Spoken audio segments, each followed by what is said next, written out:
Welcome to Talking Paul Here with we are, Kevin, talking episode James with 6. Paul.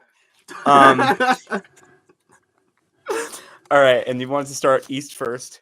Yeah, you can go down the line. So everything we said for the first 10 minutes is lost to history. That's good. Uh-huh. Okay, so I was getting the first, 5. I was going to cut it. But I'll start. I have something for the Hawks. I have a W. They are UW, let's hear it. leading the NBA in assists per game at 30. The Atlanta Hawks. That is a good stat. Are they really? Is that? And that's crazy because NBA Twitter calls Trey the dictator. Because he takes it and doesn't give? Because things are his way or the highway, more or less. Okay, yeah. Yeah, I'm not on Twitter. I mean, I'm not going to say you're missing out. Yeah, I know. You're missing out on the gooning. That's a good one. I was trying to figure out how statty to get with some of my. By the way, for anyone who wasn't listening to the part of the podcast that we've now cut out, we're doing W and L storylines for every team in the NBA about a month into the season, and we start with Atlanta because why not? They're the alphabetically makes sense. I have mine organized by divisions, but I can easily find the teams when we're going around. Mine was that Porzingis was cleared of the AIDS allegations. Thank you, and that's more of actually a loss for me because I was kind of banking on him having AIDS for my defense against the 25 Celtics playoffs. Listen, yeah, I get your angle, and I Celtics fans don't seem to have really missed Porzingis that much because it ended so weird. I quite enjoyed him with DC. So I was just glad that, AIDS jokes aside, I was like, what the hell's wrong with this guy? And everyone else was saying it. So I'm glad it wasn't anything that is going to actually take him out of the game because he had POTS. And I didn't know much about POTS, but it sounds like there's a cure and he's got it. So he's going to really know anything about it. It seems like it's the worst possible thing you can get as a basketball player or as an athlete while still looking the same. Like, it's not like your whole body stiff, like your body doesn't change exactly, but you're dizzy and you have a fever and you don't have your bearings. It sounds like it just makes basketball impossible. And he averaged like a point in that series. So it makes. Wait, did you watch the series? So I was glad that Porzingis is going to be cool. And he's going to do his thing in Atlanta, or he has a chance to do his thing in Atlanta. There was a video that came out of when he first made his way there. And, they love their aliens in Atlanta. And he walks into the facility, and there's like a guy in an Atlanta costume, and he has an Atlanta accent. And Porzingis is like, "Are you speaking English?"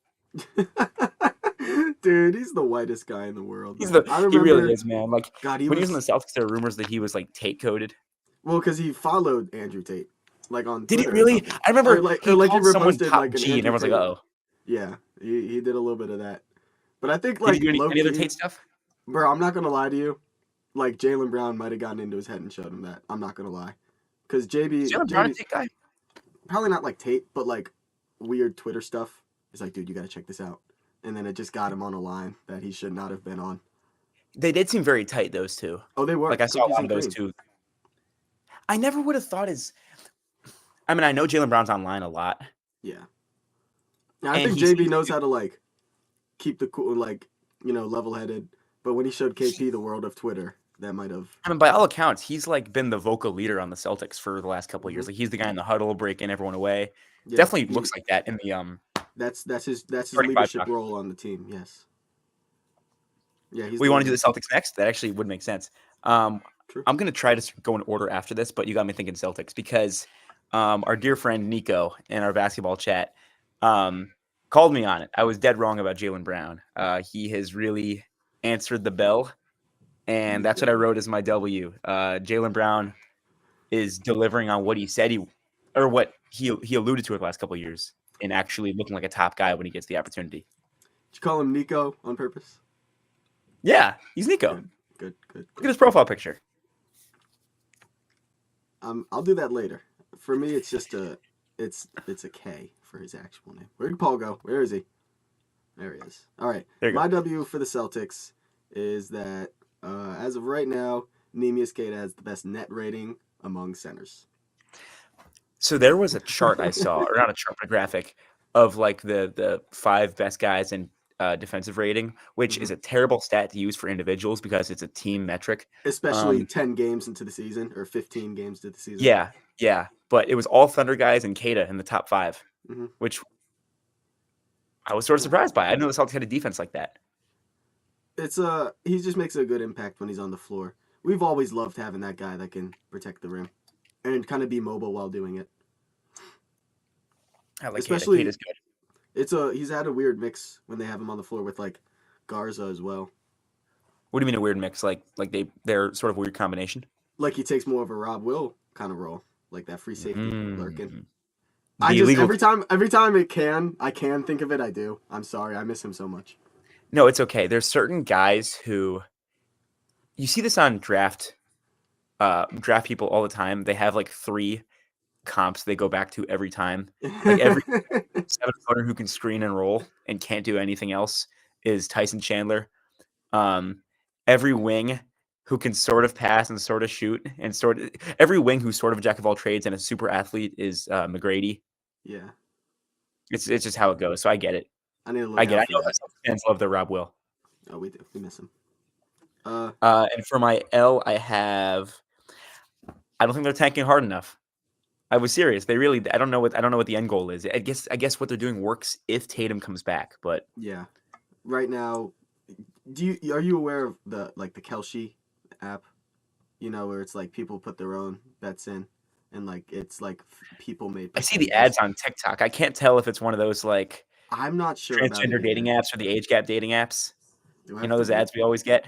Those ads we always get. We always get those ads. Yes. Yes. No, but what is Kelce?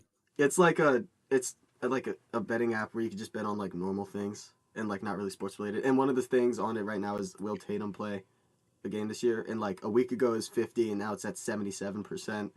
So it's ever increasing.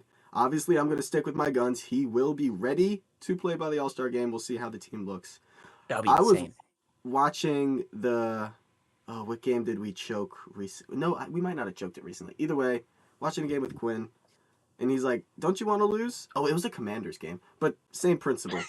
I'm not a loser. I don't want my team to lose. I want to win. So it's the human spirit. It's the spirit. I can't watch my team lose. I'm fine with not taking.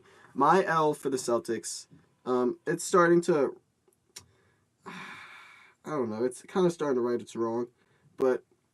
And Pritchard and Derek White have been playing better recently, but they didn't look very good in the first 10, especially D. White. But he's starting to play a lot better. And the shooting is just not what it needs to be. But I mean, they were always a high variance kind of team. They take so many threes. It's still there. That's my L, is that it's still there, and it's still that team. Because, like, you can add a Jason Tatum to that, and, like, it might not do anything. Because if that's your game style, then it doesn't really change much. Yeah, I mean, it didn't in the playoffs. It's just sometimes the threes don't go in. Mm-hmm. All right, next I have for the Hornets. I wish Kevin was here for this. When I call him and ask about this. Because Khan is the man. That's what I have written down. Oh, yeah. Guy's Rookie of the Year. He's some people were I'm not going to name names. Some people we know were poo-pooing the pick because it was seen as like a low ceiling kind of thing. Like this guy is probably going to max out as like a really good role player, but you're still getting a really good role player with a top graphics. That's worth it if he is that. Yeah, it's worth it for contending teams. Absolutely. It's weird for Charlotte to do it, but I mean, like, Khan is the man, and that I'll make that my W as well, just because like he's right there with VJ and Coop and the Rookie of the Year stuff. What's he?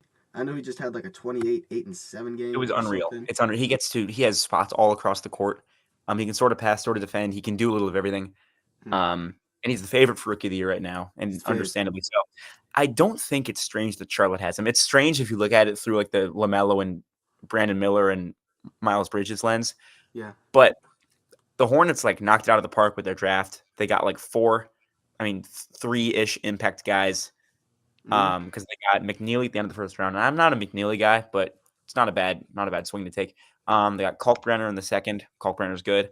Yeah. And they got Sion James, and that's a really good roundup. So it's a nice little ushering in of the new pieces that I think really helps, and good for the Hornets. I'm really happy for them because a team like us, the Wizards, and a team like you and I, we've had it tough in the NBA, right? Like our teams don't win very often, and it's hard being a C's fan. Oh, I mean, Yeah, like C's fan, you guys got it seeing tough. 8-7, it's like, gosh, oh my gosh. Gosh, When we started this is 0-3 crazy. for the first time since 2014, it really hurt. I know, man. And I was living it up. The Wizards started 10-3 a few years ago when we had Dinwiddie and KCP. Remember that? Just spoiled. You guys are like a worse version of the Bulls. That's really mean. We shouldn't say that.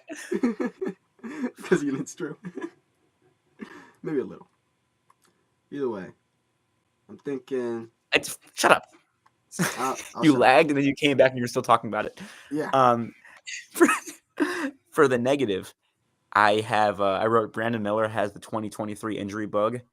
Because if you look at like the 2023 draft, I like the draft a lot in the moment, but everyone has like a cats down the floor because it went Wemby first, and then Brandon Miller 2, Scoot 3, and those three guys, like Scoot still hasn't played, Brandon Miller hasn't played, Wemby's out, and that's sort of been following them throughout their 3-year careers. Mm-hmm. Then you have the Twins, and they're pretty stable. Bilal is 7, can't stay healthy, hasn't played 65 games in a season yet. Taylor Hendricks at 9. Like, had the weirdest leg fracture we've ever seen. Mm.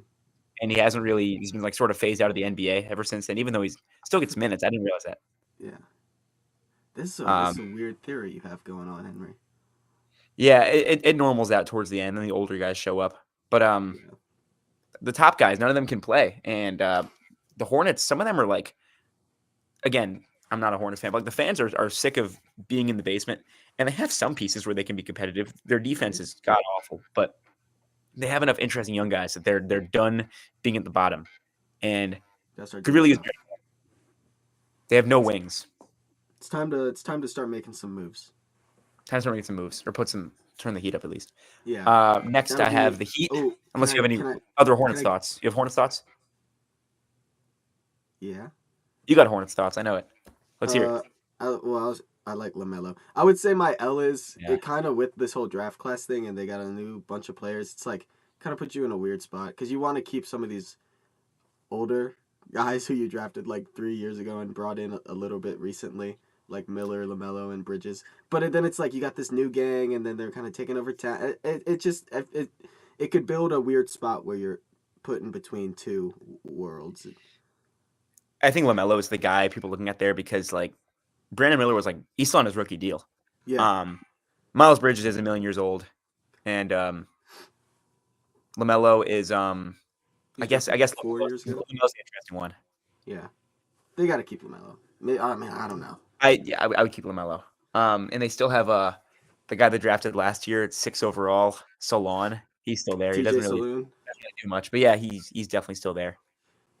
Yeah, Saloon man. Yeah, Mark Williams was the 6th pick.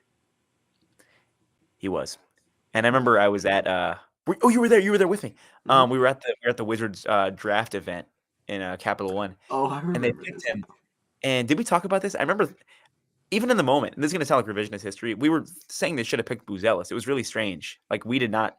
No one had T-John Solon going 6 overall, especially even in that really weird draft class. Like the top couple guys were all names because it went Risha Shea, who I guess was never going to be a star, but first overall pick, you get some buzz, and then Sarr, and then Reed, and then Castle, and then Ron Holland, and those were all like, I don't know. Sarr was sort of polarizing, but the next 3 guys were all like pretty well liked prospects. Yeah. And then like Solon, that was really odd. I like Ron Holland. You remember the Alex Sarr portal? That was cool.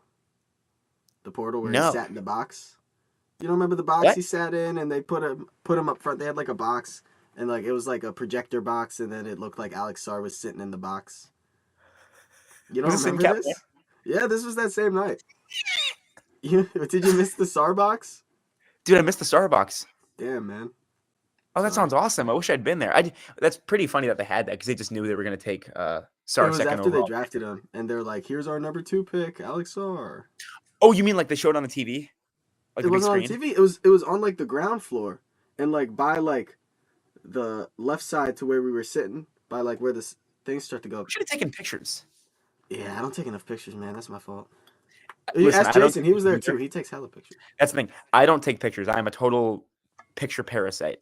I just use other people's content. I did though. I did Thank take you, a picture of Calder all and of us Jake, sitting for all in your the stands. photos. You took a nice one? Oh, yeah.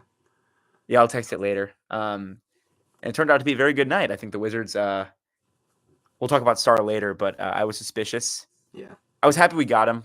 Didn't feel great. I feel good now. Any other Hornets thoughts, or should I move on to the Heat? We're good.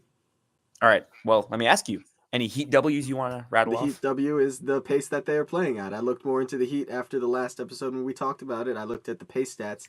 8 out of the 10 players that play at the top pace in the NBA are on the Miami Heat. Nikola Jovic is leading it.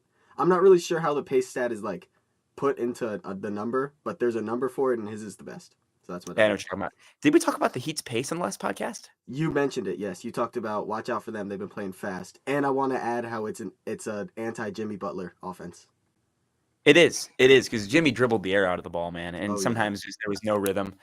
I had two sort of. I couldn't decide. I had a Spo Coach of the Year question mark, and I'll talk about that one first because I don't think he's ever won the award. No, and he's like a top 3 coach of all time, maybe, and he's never won the award. This would be an awesome year for him to win it because when we did our watchability ranking for the Talking Paul with Kevin debut, I picked the Heat towards the very end, and Kevin played a fart sound effect, and I'd love to look at that again because I feel like my draft probably aged pretty well if that was one of my last picks. Yeah, you probably have the best one. I probably have the second best, and Kevin's is probably horrible. And he probably is the worst, yeah. we'll let him know when we call him later. Because, I mean, just all of the Dame package guys, they've all shown up pretty good so far. Because the other part of mine was the Hawkeyes revolution has really been something. He was averaging like 17 points a game entering today off the bench. And it's been really good to see because I think you and I both sort of liked him coming in. I never went out on a limb and said he's going to translate. I was sort of curious. I was like, really? Like, I didn't think he get drafted as high as he did because he couldn't really. I was sort of blind to some of the shooting stats. I didn't think he could shoot threes. That was my problem with him too.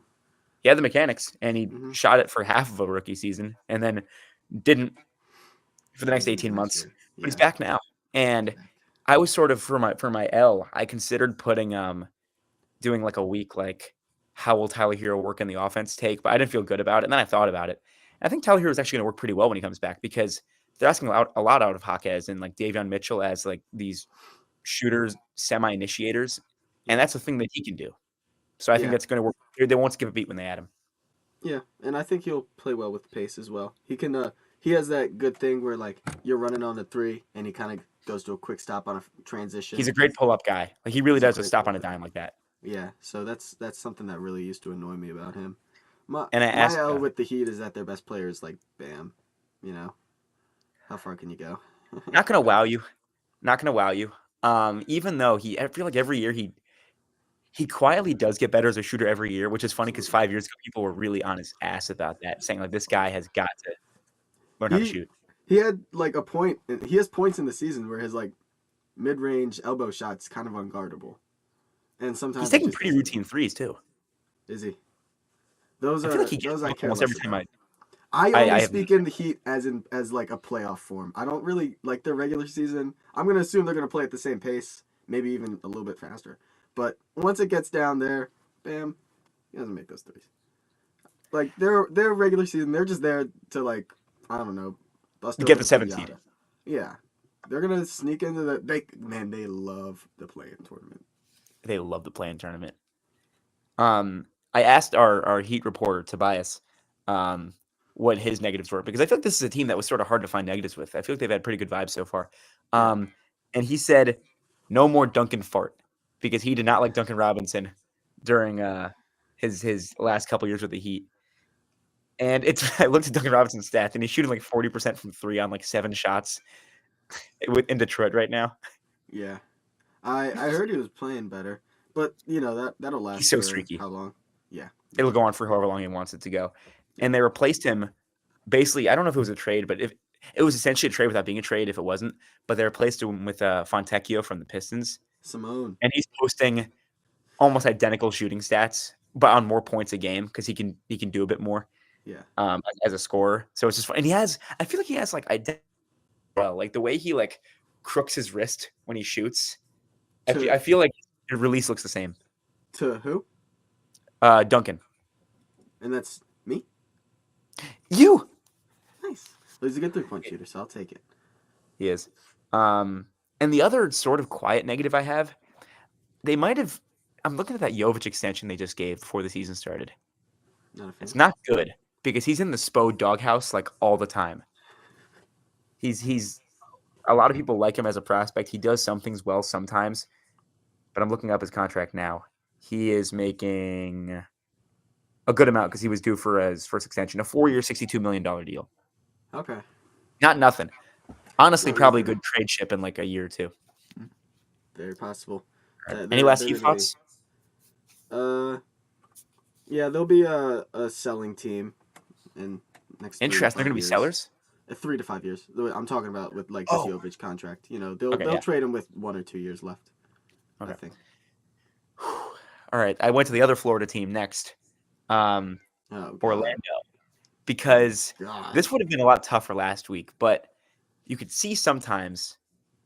First of all, I want to say I think they've did not win the Desmond Bane trade just fundamentally with the assets they gave up, but it has started to fall into place a bit more this last week. He hit that game winner over like Portland or someone. I don't know who it was. Portland's always involved in some weird late game situation, and ever since then he's been more or less on it. Yeah. They're not living up to my expectations. Maybe they'll be a second half of the season team. Their defense just, why is it worse? Maybe it's Spain. I don't know.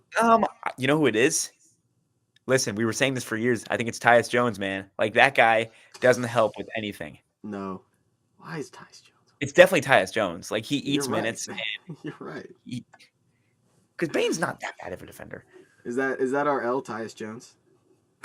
Honestly, that's a great pick. I wrote some of the weird coach stuff that's happening because there's been some weird coaching interviews. It seems like he's gone. Quiet hot seat stuff. You said he's gone. He might be because like reporters are checking. Was like, what's the deal with some of these rotations? And he's like, it's not the rotations. Then he changes the rotations. I'm just watching like the vibes of the game. Like it just vibes are not good.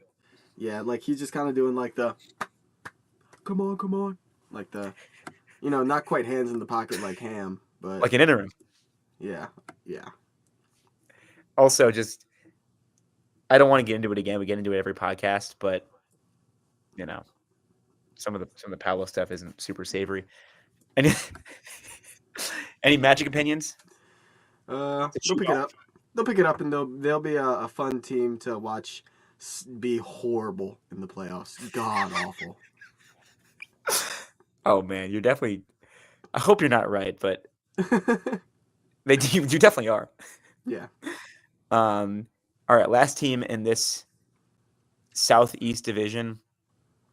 I got to make this short. The Washington Wizards. I think a W is like the W is a coin flip. I think Alex Sarr and Keyshawn George can share this one 50-50 like a pie because like Keyshawn didn't come into the league with as much clout. He was like a late first round pick and not a super familiar prospect. But the Wizards traded up for him. They saw something. And he looks like he could be like, an all-star at some point. Yeah. There's something there. Absolutely. Not saying it's going to happen, but it could happen. He's got offensive skills. He's a big dude. There's absolutely potential within that. He can do it his own. Mm-hmm. And Sarr probably gets a bit more credit just because even though he came in with more intrigue, it got so bad at points during last season, and he's had the single biggest turnaround as a finisher of any player in the league this season. Yeah. That is where the W stopped, though.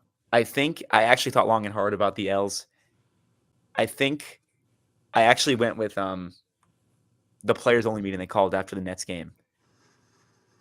Let's talk about this. I almost went to that game. I might have texted. I definitely texted about this. We're in so many group chats. Because I almost went, but the Ravens played at the same time, and I was writing about that already. So I stayed at home, missed the Nets game, passed up the opportunity to hear them play All I Do Is Win at the stadium, which they haven't yet. The Wizards entered that game 0-5 at home, and they didn't just lose, but they got like their pants pulled down. and I've already said it on the Wizards podcast I do. All Wizards talk. Let me plug that while I'm here. Sorry, I had to cheat on Paul. But, I talked about that. I vented for like an hour. I said this already. It can't be that hard to defend against a Michael Porter Jr. led team. And I think that even they knew that because they called the players only meeting after the game. Like, guys. And I missed on those reports, which is a bummer. But 7 assists! 7 assists! He had 7 assists? I think so. Oh, Jesus. Probably. I mean, the defense was just unimaginable. And the Nets entered that game as the only team with a worse defense than the Wizards had. But it was so bad, they called the players only meeting because the rebuild is just not working how they thought it would. After the Wolves game tonight, the losing streak is at 12, and they're 1-13. So a lot of L's. Level, dog. Did we take the under? We did. I did. Did you? I need to look at. I only kept track of mine. I probably took the under. But I was looking today. There were 3 unders I'm really glad I took that I would talk myself out of at the last second. Wizards, Pacers, and Clippers. I took all their unders. I think I took the Pacers over. I think a lot of people did. I think I'm going to be very wrong on them, but the ones I'm right are going to be like good right. I took the Mavs over, which was my biggest miss. I think we all did. All right, Wizards. Sad. Miles Koulibaly, man. He's been so annoying to me. I've drafted him in fantasy. I was like, come on, man, give me something. He doesn't seem like a great fantasy asset because most of his intrigue comes from his defense, and defense alone is sort of a streaky stat in fantasy unless it's like a rim protector. Yeah, but he's a vibes guy, you know. You got to have the vibes guys. Yeah, fantasy team. And I've loved him when he's there. He's just not there that often. No. And the old guys don't play cohesively with the young guys at all. The young guys aren't really playing well. They don't run plays for anyone. Bub isn't scaring anyone inside of the arc. Bub needs to move to point guard. Huh? They had Bub at point guard his rookie year. Now he's playing like this shooting guard. Well, the problem is he's not good enough at creating advantage to be a point guard. Like he doesn't do any. Like he gets inside the arc and either has the one dribble pull up, like 1 foot inside, basically a 3, or he goes to the rim and like doesn't finish. And when he goes to the rim, it's not common at all. He has like 1.5 interior. I haven't checked, but he has like one drive game, and they don't go in. And sometimes he gets passed out of that. The pick and roll navigation is still all right, but I don't think he's not a point guard right now. Or he's not a starting point guard. I think he's an okay like secondary ball handler. Mm-hmm. But he just has to be stronger and look for more stuff inside. That's just where it is. He's not getting to his bag. He likes those like when he's on he's kind of in the paint along the side, that sideline on the paint between the elbow and the baseline, where you like take a few, kind of take a pause and then fade off, like pivot off the back foot and fade. That's kind of something I saw him do a lot at Pitt. If he's not doing that, he's not getting to his bag. There's a medium he has to find because he was doing a little too much ISO stuff to start the season, I thought. And then he went to nothing. And it's like, you got to probably do something just because you got to be yourself after a while. And I say that as someone, I only say be yourself if you're not like destroying the team. Yeah. You got to get some of your shots just to get some confidence going. And he just doesn't look like he's playing with a ton of confidence right now. No. Yeah, he's in his own head. You know, whatever. Second year, supposed to happen. Yeah. It's enough Wizards talk. Sophomore slumps, they happen. I'm giving him grace. We talk. So I have the Knicks next on my list. I'm changing to the Northeast, the Atlantic Division. Even though there are a few good things to pick from because their offensive rating is up like 15 points than it was last season. Like they just needed something besides Tom Thibodeau. The rotations are real. They're actually moving the ball. Bridges is doing more than standing in the corner. I wrote they didn't get Ben Simmons as my W because imagine they just used a roster spot. Were they thinking to get Ben Simmons? I must have missed this entire thing. I think they came the closest. Wow. He actually sort of turned them down, it sounds like, where he was at the top of it seemed like, according to reports, he was at the top of their list deep into the summer before they spent their last contract on Landry Shamet, who it turns out is great player this year. Absolutely great player this year. That was going to be my W. I was going to say Landry Shamet. Yeah, just he's all the way back. But they passed up, or they didn't pass up. Ben Simmons actually sort of passed up them because the two sets couldn't make it work. Brian Windhorst said he's going to make his decision in a week. And it's like, why is Ben Simmons calling the shots here? And then nothing came of it. And now he's been out of the league a month into the season. and I haven't heard a single person say a word about it. Why would you? I mean, like, This is great. No one's been like, "Wow, dang, Ben Simmons out of the league." Like, he's just out of the league, yeah, he's gone gone. as quick as he came. And then for my negative, I wrote, they don't seem to have. I loved the Abusele signing when they got him from Philly. Um, it hasn't really worked so far because he was sort of supposed to be like, I think envisioned as sort of like a smaller version of Cat, like a Cat understudy, a big shooter. Doesn't do a whole lot on defense, but they're aware. Cat's a better passer, of course, and a better overall scorer. But Abusele was efficient. Um, but they haven't really found minutes for him. He's playing under 10 minutes a game, averaging 2 points a game. Shooting Yeah. splits are, It's just people sort of, people, by the way, I forgot. He played like 25 minutes a game last season. He started like 43 of his 70 games, I believe. Big step down going from there to the Knicks, where he's in a defined hierarchy. And, Philly had so much going on. And this Knicks situation is much more concise. Yeah. I think they're competing to make it to the finals. They could be one of the teams that could. Gershon, I wasn't a huge fan when they got him. It was kind of a. I just felt like it was a bit of a hype sign. He had that dunk on Braun, and he was playing well at France, and He was a popular dude, yeah. That was 2 years ago. Now, gosh, time. I guess 1.5, but yeah, he still kind of had that. When he dunked on Braun, even though it was artificial intelligence, we know that now. We do. I don't have an L for the Knicks. I shit on them too much, so I'm gonna let them be today. All cool. Well, here's a team I have unfortunately shat on many times. The Raptors, because I wrote. I guess I'll do the W first, because their pieces are sort of working together. Like Brandon Ingram is actually playing pretty well, for someone who hasn't for consistent periods in the last few years in NOLA. He's scoring though, and he's not that bad of a passer. And someone compared him and Scotty to like a jumbo version of Lowry and DeRozan, and those two are of course better scorers. And I don't know how to prove a track record, of course, but the Raptors are worth keeping an eye on. I think we all took their unders just because they're just sort of an uninspiring group of guys. It's 10-5 right now, though.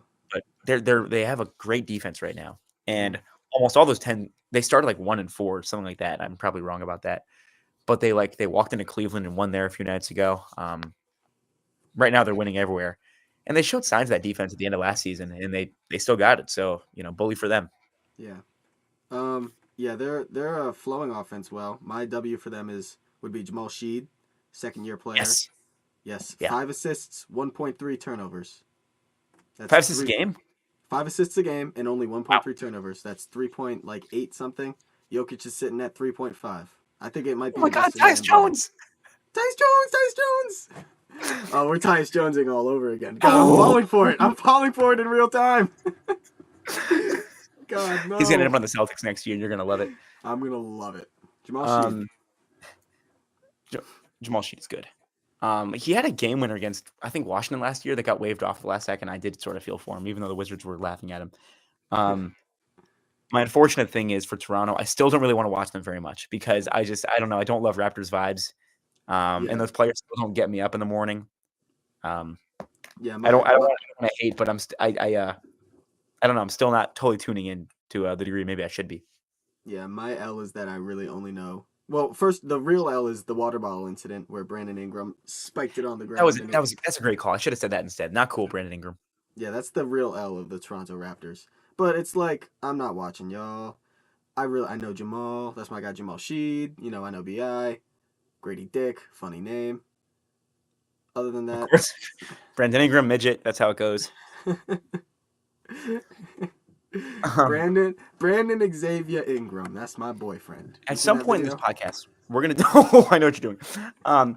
At some point in this podcast, we're gonna do like a jump shot draft, and Grady Dick will go very high in that one. He's got a gorgeous shot. Yes, it's like perfectly centered above his head. A nice lefty shot is always good. He's a lefty, right? He's a righty. Nah, he looks like he should be a lefty. Nah, you're thinking of RJ. Nah, I'm thinking of Grady Dick. He should be a lefty. He looks like he has lefty vibes. I give you that. After that sequin red suit he wore to his draft, and the uh, Shaggy. No, who's Snoop?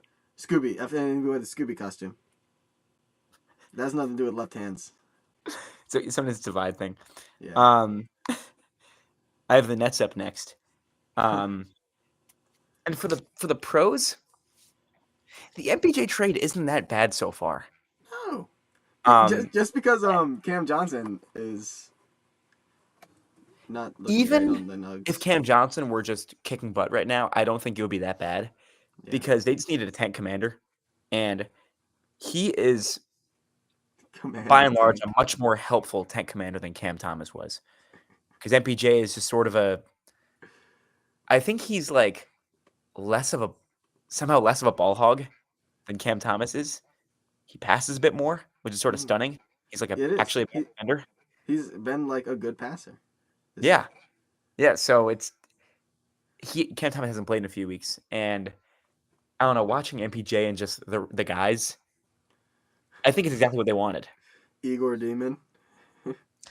Yeah, so that's part of my thing. I wrote for my negative, I have they had the evil draft just because I've pooped on their draft so many times, even though Yegor has not been that bad. What did you say? Yegor? His name is pronounced Yegor Dioman.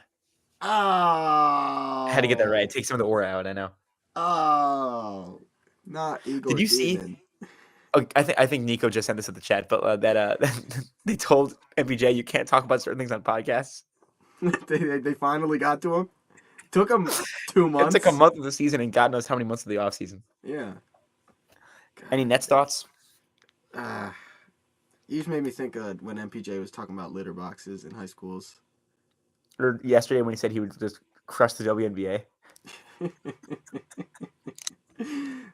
Yeah, he might. His off season PR tour might be the L. Well, MPJ is not much older than us, so there's a chance he could have been in high school and seen one of those like girls with like the foxtail in like lunch. He's like, "What is that?"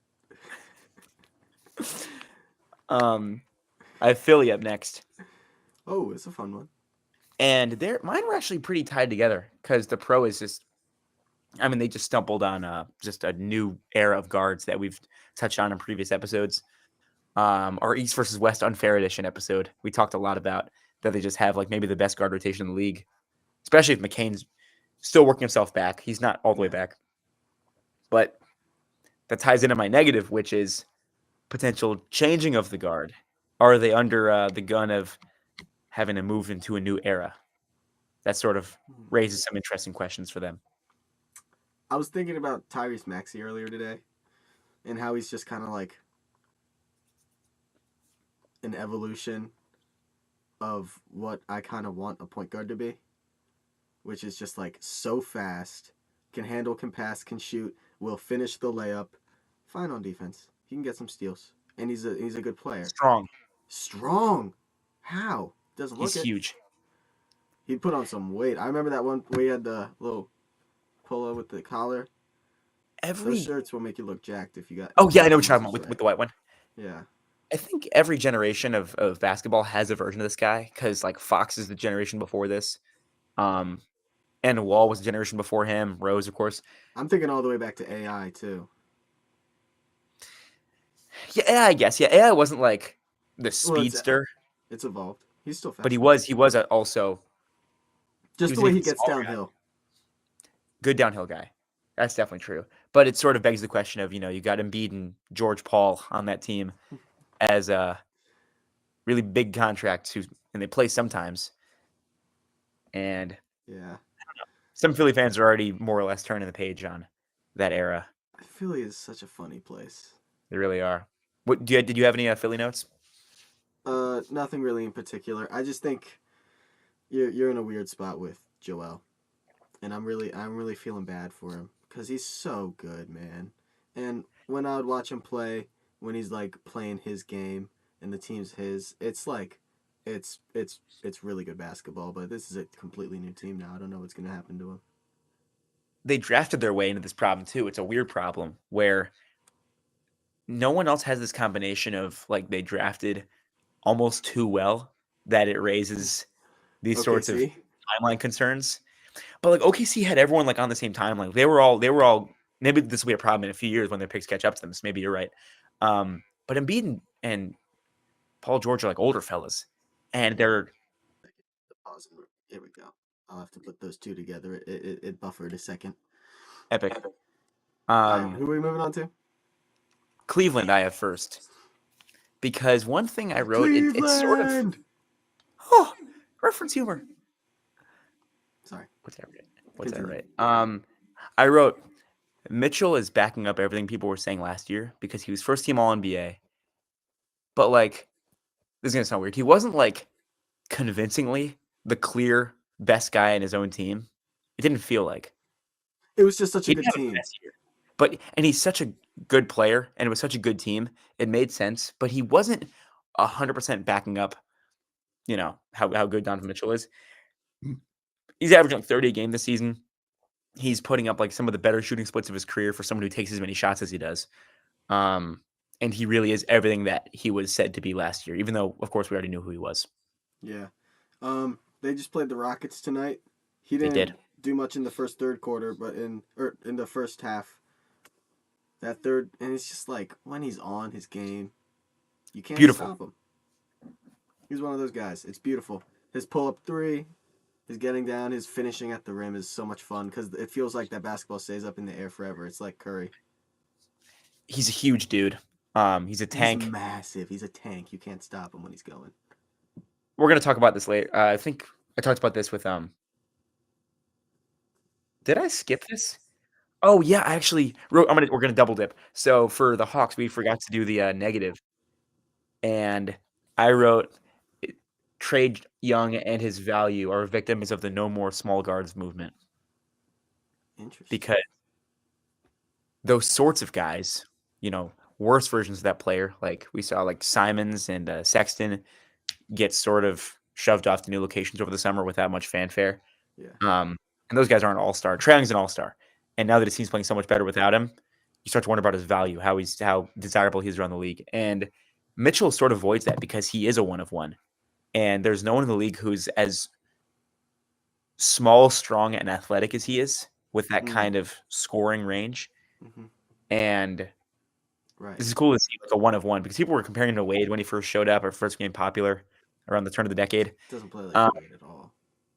Doesn't feel the same. No, sometimes he has like those awesome Euros or those quick bursts to the rim. He's too jump shot dependent to be Wade, and he's just one of those guys who is just going to be in sort of. He's not like an all-time first ballot, or he's in the first ballot Hall of Fame, but like he's not one of those like inner circle guys. Mm-hmm. So he's probably going to be like thrown into draft comps forever, even though he's also sort of in the McGrady tier where his development stories just don't come around that often. But he's sort of a one of one in his own way. Yeah.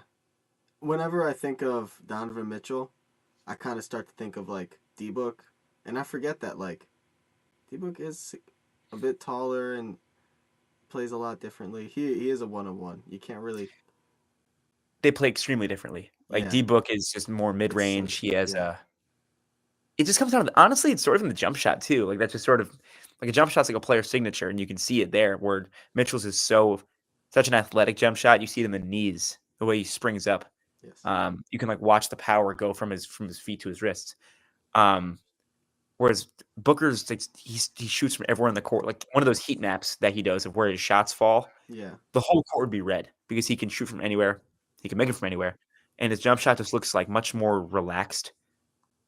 And it's like probably my favorite looking jump shot in the league, honestly. I see his jump shot more as like a step process, like this, where Donovan Mitchell is all like, it's just one thing. It's a spring. Happens. Yeah. That just. It's a spring. Booker's is like an artistic process. Booker is like the toy soldiers. You know? Yeah, because Booker quietly does get a lot of height on his jumper too. Oh, he gets up there, especially for his midi, and he shoots his midi different than his three. His three is more of a spot up. He jumps a lot shorter, but when he's on the midi, he'll like get up as tall as he can. Yeah. Honestly, I think on his threes too. Like I don't ever think about it because his arms aren't like crazy stretched, and he doesn't look he's straining. Yeah. And he's a skinnier guy, so you don't notice as much. Like with Mitchell, he's just powerful. So you definitely notice that he's a little guy who's springing up a lot. But Booker gets good height. Yeah. What did I write for Cleveland? So given how Mitchell has sort of jumped up a bit, can't help but feel like Mobley's been a bit stagnant to start the season. Like someone made a joke earlier about Jalen Duren for the Pistons has just taken such a jump so far. And someone was like, and someone else's franchise is happy with Mobley getting those same 18 and 8 every year. Yeah. Oof. Oof. I mean, it's a valuable 18 and 8. It's valuable 18 and 8, but not quite I mean, it's our fault for giving him that kind of label, but not the he guy. was a 2-pick, right? 3. Three It went top Cade, 3. Jalen Green, and Right, Mobley. Jalen Green. Yeah, you're the 3-pick. You're allowed to get 25 and 10. Hope it happens. Some of the free throw stuff is weird, but something to monitor. Again, the season's still young, but I think people got excited for the Tim Duncan comps when he first showed up, and that jump probably wasn't going to happen. But the jump that people imagine as the next best thing also hasn't happened. So take that for what it is. Kevin Mobley. Kevin Mobley. I have Chicago next, and they're a weird team because they had a lot of things to feel good about this season, even though they've sort of come back down to earth. Yeah. And I still sort of had to take a bit to try to figure out what the W storyline is. I think it has to be just sort of the obvious that Giddey just looks comfortable. Because you and I probably aren't Giddey guys, but he really has like taken these tiny steps as a shooter that do go a long way. Teams still just aren't going to be sprinting to the line to meet him on a pull-up 3. He doesn't really take them that often. He does make more of them than he used to. Yeah. And he's getting more passed off because of that. And I think a lot of people, me, poo-pooed these tall point guards who don't actually scare anyone off the dribble. He's got enough where he's not an all-star, but not that bad. He's a dude you'd like to have on a contender. He'd help a lot of teams. My L for the Contender's Bulls. interesting. My L for the Bulls. They still have Billy Donovan as their coach. They do. He just got extended. Yeah, that's my L. I don't like him. Don't like him? Nah. Any reason? Doesn't move the needle for me. And I remember when he got extended, and it was just like I'm a Kenny Beecham guy, so I'll watch him talk about stuff like that. Oh yeah. And it's just like, okay, I don't know. I mean, yeah, he's not like the most exciting dude, and he doesn't. I helps feel, that he I just feel like switches he's up been there too long. I've been hearing that name for a while for too long.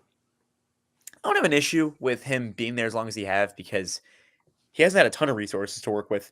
Absolutely not. And I don't know. They don't play bad basketball. Like I think there's a lot of the flashes they've shown as a team do go back to him. And the coaches come and go so fast sometimes that I am sort of happy when someone does get to stick around because he was one of those guys who, when the Knicks were looking for a coach, they went knocking on any door, even the ones that said no solicitors. Like they tried Jason Kidd. I think they tried Finch. They tried Billy Donovan and a half dozen other guys before getting Mike Brown. And Billy Donovan would have been a weird Knicks coach. Yeah. Don't hate him in Chicago, though, but that's partially because Chicago just sort of does their thing every year. Doesn't really bother anyone.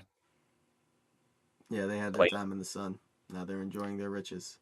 And that's the thing. My L storyline was the play-in Reaper's coming. It's always going to get those Bulls. It's coming. I remember Celtics time in the play-in. Was that when Tatum had 50 on the Wizards? Yeah, that was a good one. Oh, man. I was wondering if that should be the game we rewatch. Oh, I'd like to do that. I don't know. Did that have a crowd? So that was 2021. Crowd? It was like the half crowd thing? So that had like a semi-crowd. Yeah.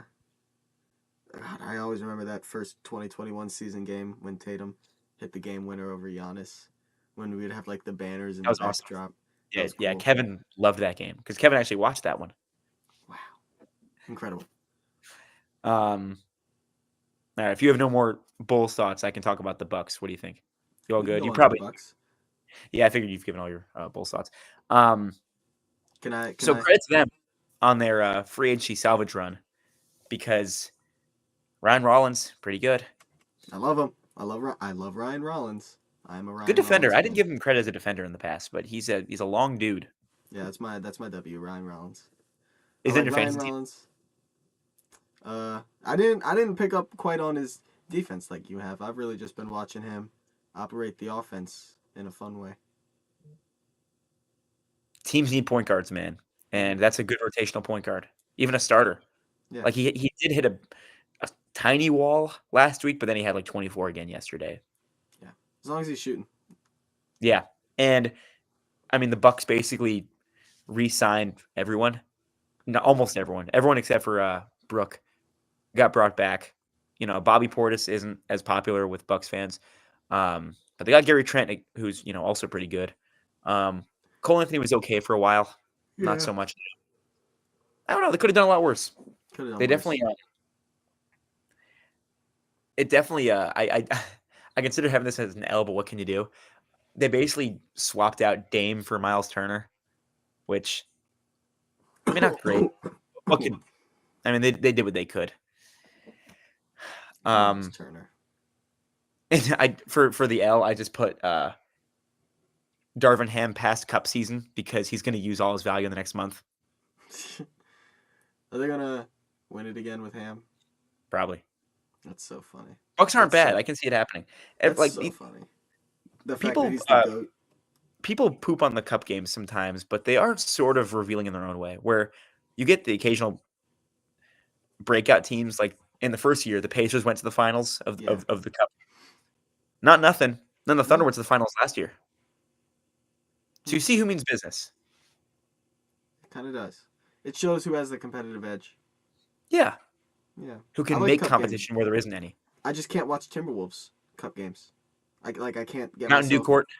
Well, it's just green. It's too green. I love green. It's my favorite color. It's too green. There's too much yellow in that green. Like It's an all-star weekend court. when I can see the court on Gobert's bald head, I'm not watching. I think he pulls off the egghead look pretty well, by the He way. looks I good think in it, that actually fits. but I can see the court on your head, dude. That's So, pretty. right. Any Bucks L's I might have missed? I mean, it's just what are you gonna do with Giannis? This isn't a contender. Yeah, that was definitely the clear, I'm sorry, quiet yeah, story. low hanging fruit, but like I like to. It's fruit though. It's fruit. I have low hanging fruit here too. For the Pistons, I just like that they're channeling nasty old school Detroit defense again. That's sort of nice to me that like they're talking like that, like they're saying like we want people to know they're gonna get their butts kicked when they play us, and then it happens. They won like 11 in a row.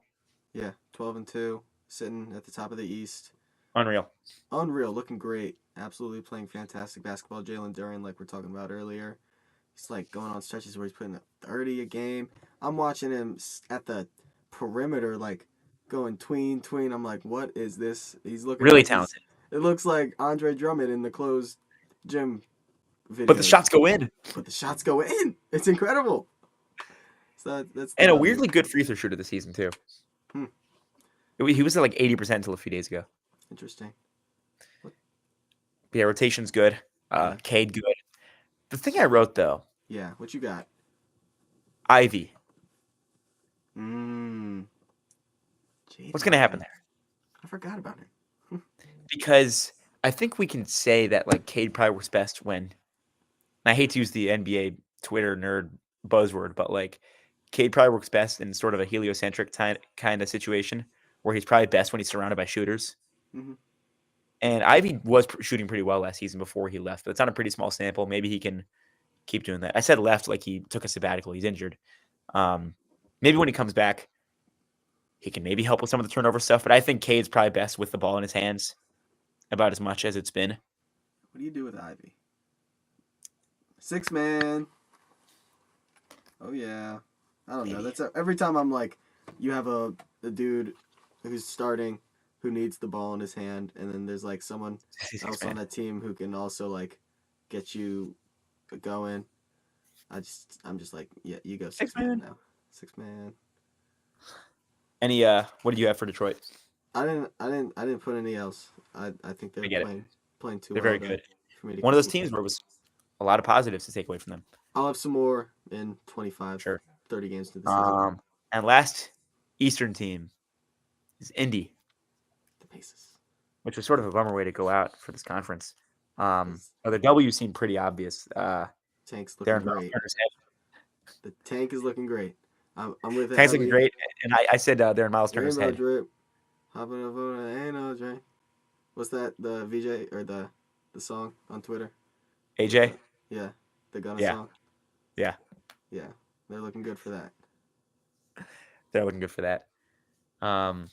Just unfortunately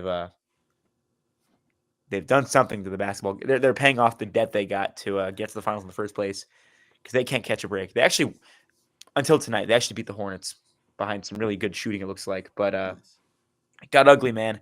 They just got McConnell back. That's a familiar face, but yeah, they're probably the fastest roster to lose all of their name guys. Yeah, that was bad. It's been Siakam and a bunch of people who most people outside Indiana wouldn't recognize.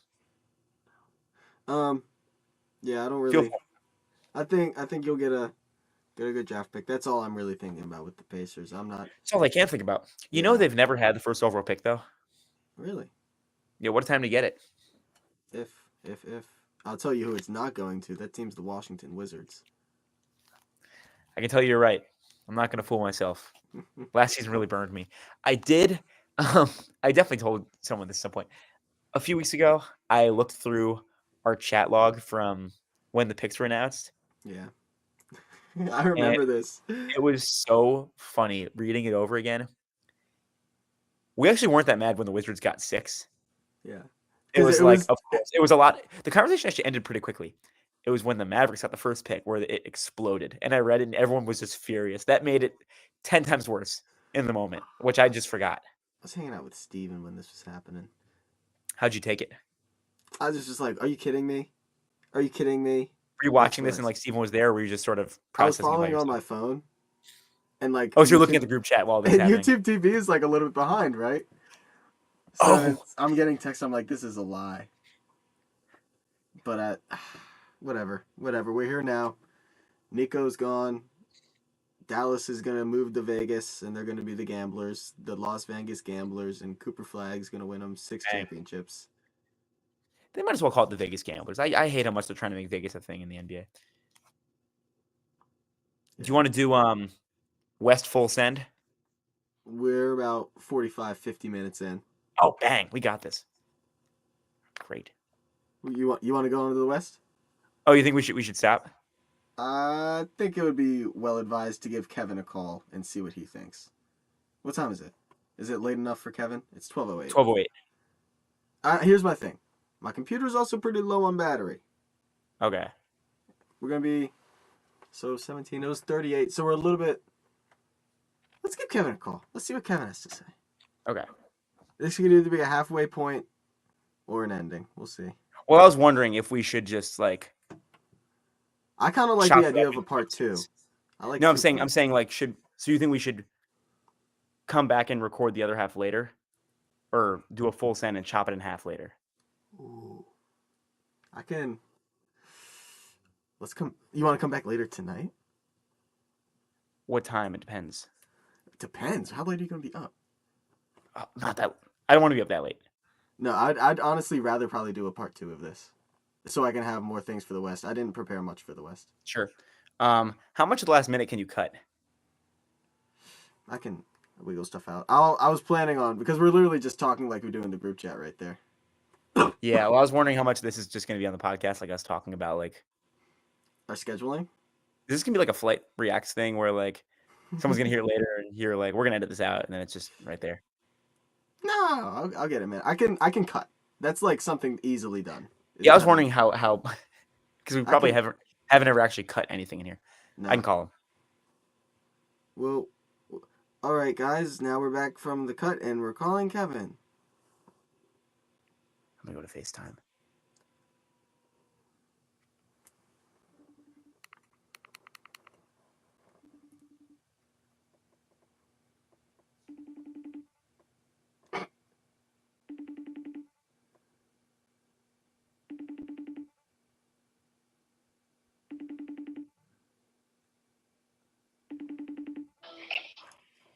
Hello, can you hear me? Hello, Kevin. You're talking Paul with Kevin right now. Hi, Kevin. Call me right after I finished a buzzer beater. Was that Paul I heard in the background? Oh, my. How you feeling, Kevin? I've been better, man. Yeah, that was a rough. I don't even know. That was a rough since 7 a.m. today. Oof. Yeah, but it's okay. 7 a.m. I think I'm almost ready for a break. Awesome. Which feels darn good. How does Kevin decompress? Ooh, that's a wonderful question. Well, my ideal way of decompressing, which I cannot always do, is ride my skateboard and go to the skate park for a couple hours and just enjoy myself. Hopefully with friends, but if no one else is available, I will go alone. It's a great time. When that is not an option, I enjoy playing guitar in my room or doom scrolling on TikTok. Yay. Or exercise, weightlifting even. Those are my go-to things for decompression. I have not been able to do any of those today, but hopefully. I bet you're feeling compressed, Kevin. One thing is, my number one way to decompress is talking with my guys. Well, I was thinking about you earlier because we talked some Knipple. Con. I know you love Con. He's been like saving your fantasy team so far, and I love Con. I have to ask, you have a famous list of guys that you run and operate. Is Con on your list of guys? Like on my lineup, on my roster? No, like your all-time guys. Oh, my all-time guys. No, he's not there yet. You know, maybe one day he will get there. Here's one thing I will say: if he keeps doing for me what he's doing in fantasy, he will join that. Oh my God, he might be on that list. I just checked fantasy. He has 53 fantasy points. This guy is unbelievable. Can listeners hear your list of cool guys? My list of cool guys.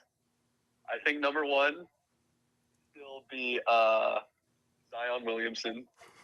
What? You're dying on this hill, man. Yeah, your list of guys, like with Tom Cruise first. Oh my God! Oh, you're talking about my list of guys. I thought you were talking about just guys in the NBA. No. Okay. It goes number one. Now, after you get into number one, things get a little murky. I'm gonna list these guys in no particular order. All right? Hold the phone close to your head. You're going in and out. Can you hear me? Can you hear me now? Yeah. Oh my God. Can you still hear me? Yeah, you're like, it's like you're walking away from your phone. Let me take out my AirPods. I'll tell you what. Oh my God. Yeah, we should have started there. Yeah. I'm gonna take out my AirPods. Give me 1 second. Here we go. Give me 1 second. Yeah, Paul's been in hell here. Can you hear me now? Yeah. Oh, this is excellent. Okay. Number one is Tom. Everyone knows this. He's been number one since he got added to the list. Better Jake, Tom? And then things get interesting. You have Jim. You have Marty. And you're not naming who they are. You're just saying their first names. Yeah, that's all that matters. Okay, Jim 2, okay. Marty 3. No. Jim's not. I think Marty's number 2. Jim is There's no order. He did say there's no real order after one. Oh, he did? Okay. Yes. I can't choose an order. After Tom, everything gets so murky. It changes. Oh, you did say that. Yeah, sorry. Continue. Let's think. You got Tom, you got Jim, you got Marty. You have other Jim. He's way down there though. I hate this guy so much. I forgot about other Jim. And then I forget.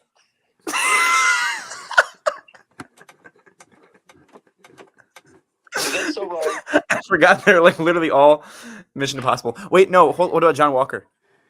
Oh my! John Walker is on that list. Everyone knows he's on the list. He's a cool guy. There has to be another one. What about shit. Oh, what's Vin Diesel's character from Fast and Furious? Oh, dude, Dom. Oh, dude, Dom is very high on the list. What's his name? Dom Toretto. Dom Toretto. Is Brian O'Connor on the list? I feel like he's also got to be somewhere on the list, but for a different reason. What's that reason? I don't know. He doesn't know. Any other thoughts to give us tonight, Kevin? We talked Eastern Conference ball for a while. Oh wait, what were some of the highlights from that? What were the highlights? We talked about Devin Booker for like 2 minutes for no reason. We talked about Devin Booker for a while. We talked about how quickly the league moved on without Ben Simmons. That is true. We talked a bit of sad tanking teams that are going on. Yep. We talked Keita. We talked Nemi. Some Pacers. Some Nemi Keita. Ooh, Keita. And some Heat with our friend Tobias, who will be on the pod at some point. Are you saying Tobias called in today? No, he actually told me he wouldn't call. Oh, that bastard. I was like, hey, any chance I can, call you in for a minute to talk Heat for, what's wrong with the Heat? Any else you want to give? And he was like, I will not be around no matter what. What a naughty boy. Naughty boy. Thanks for making time for us, Kevin. I know you're a busy guy with No. Any time for talking, Paul. I'm sorry I was illfully unprepared for this episode, but I promise next time I will bring my A game. This has actually been one of the better Kevin minutes. I won't lie. I've had a great Kevin minute. Well, that's because I wasn't in charge whatsoever. And he wasn't like sitting right next to me on Snapchat the whole time like that one time. Oh, right. I was on the Snapchat Explorer page. Take care, Kevin. You too. Love you, boys. Love you, Kev. Bye-bye. Also, Knicks Mavs is on right now. It's a 3-point game with like 26 seconds left. So I've been trying to be locked in on whatever Kevin was saying, but that is the thing that's happening right now. Before I got to say goodbye, Paul, before I usher the way for part 2, Western version, coming out a little bit later. You been watching anything recently? What you mean? Like basketball or unbasketball related? Unbasketball, because I have spent all my time watching basketball and I haven't been able to watch anything else. This is funny. Except recently when I started to find some balance. Me and Akshay have been watching Wizards of Waverly Place recently. And really? It's not out of spite, out of what Calder said this summer when he said he tried to rewatch it and it wasn't rewatchable. It was Akshay's idea to rewatch it. It was not my idea. And I've been rewatching cinema. Why was Calder shitting on it? Like, what brought him to Wizards of Waverly Place in the first place? Well, we were talking about like old TV shows, all the Nick ones, and they're like this, that, and then I throw my dice in. I give my Wizards of Waverly Place. That's one of my all-time Disney shows, and he's like, sure. It's not as rewatchable, which is like understandable. It's an old TV show. It's got the laugh track, which is like kind of worn out by now. Yeah. Yeah. That was one of my original takes, was that the sitcom was dying out, and I said that to my dad. He made some argument against it that doesn't really make much sense now, but my whole thing is just kind of against the laugh track, and I would like to see that it's dying now. I mean, there's not many people our age who are for it. It's a pretty dated. Oh, we missed the 3 that would have. That sucks. Who missed? Was it Najee Marshall who missed? No, it looked like Brandon Williams. Okay. What, did you take the Najee Marshall under? No, I just got a feeling. Okay. Good player, man. I almost talked about them for my West notes. I didn't write it down, but he has a good game. Yeah, he's a good game. Just feels like a guy that might miss an important 3, You definitely get that vibe. I have to be honest. He's never been in like a big moment in the NBA. I can totally see that happening. He's not a great 3-point shooter. Could see him making like one as well, Huh? Could see him splashing one as well and having a fun time in the locker room. It looks good when he goes in. True. I asked because I've been like, oh man, they're just fouling Mitchell Robinson and making him shoot free throws. This is pretty sad. I've been trying to find time to watch other stuff because I'm in this routine where I like write for a bunch of hours, and then I finish writing like 5 something or 6. I go outside, get a walk in, and by the time I come back in, NBA starting, and then I'm like, I have to watch this game. Trapped. I do the same thing on like NFL Sundays for Red Zone, where I was like, I can't just leave these games. There's games happening. Yeah. So I had to find time to watch other stuff. Yeah. Did you ever watch? You ever watch Succession? That's There's Succession and no, I have not. Yeah, not Severance. Not yet. I'm sorry. Um, You knew what I was thinking. I quite enjoyed Succession, but I asked because one of the guys who's in that show was in a new show I've been watching. Really? It's called Death by Lightning. It's Hmm. on Netflix. It's about it'll sound nerdy. It's about James Garfield. He was like the 20th president of the United States. Yeah, Uh, fat dude. no, you're thinking of Taft. No, Garfield was like the 20th. He was one of the presidents who was like assassinated like during. Right. Yes. And there's a bunch of those, and some of them fall through the cracks of history. He It's had a pretty fun. funny It's like assassination, right? I remember one president had a pretty funny one. Oh, Lincoln. Well, other than Lincoln, his is hilarious. JFK. Well, it's not funny, but it's curious. Well, the presidents who were assassinated, it's those two, Garfield and William McKinley, who was like number 25. I feel like none of those were that funny. Why did they? That's That's crazy. thinking. They killed like What? 25 and 27. There must have been some crazy stuff going on then. Well, McKinley was 25. Garfield was 20. He was 20, so he's a little bit before. Yeah, Lincoln was 16 and JFK was 35, I think. Nice. But it's pretty funny. It's got the guy who played Ron Swanson. It's got a guy from Succession. It's been enjoyable. It's like I love little quick mini series that I can jump in and out of. And what's it called? Dark Lightning? Death by Lightning. I'm like halfway through. I was watching that before we started the episode. Dark Lightning. That's a cool concept. Death by Lightning. Yeah, but I like what I said more.